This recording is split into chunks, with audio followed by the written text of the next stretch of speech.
Hello guys, this is my lesson 12 final speech. My critiques for my lesson 11 persuasive speech were the fact that my speech exceeded 4 minutes, as well as the fact that I did not include a presentation aid. This is my lesson 12 speech. Here we go. Hello guys, my name is Matthew Swinehagen, and today I'll be speaking to you guys about how I believe in the fact that climate change is still able to be stopped by the human race.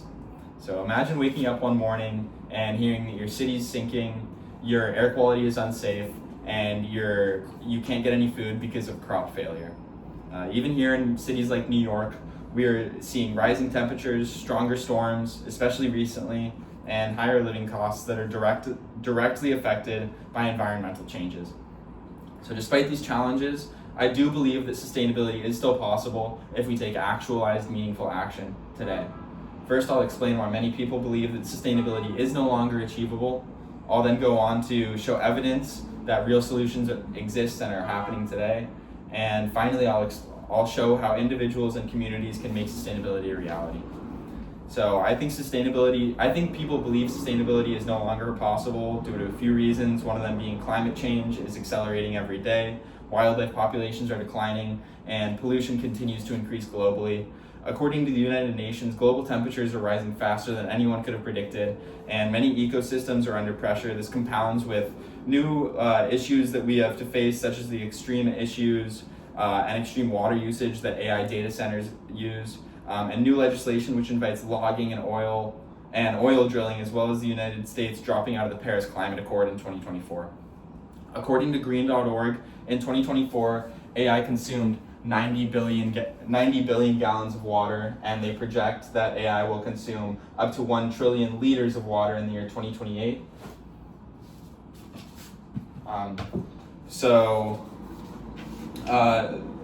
This creates a feeling of hopelessness, especially among the youth, but I believe when people lose hope, that is extremely inflammatory and negative because then people stop trying. So despite these challenges, progress is already happening. Countries around the world are investing in renewable energy like solar and wind power. And according to the International Energy Agency, renewable energy has become the fastest growing source of electricity worldwide.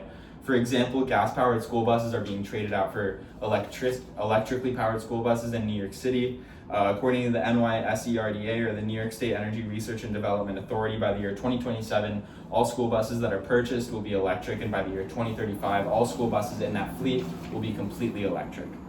So cities are also becoming more sustainable through recycling systems and sustainable building designs.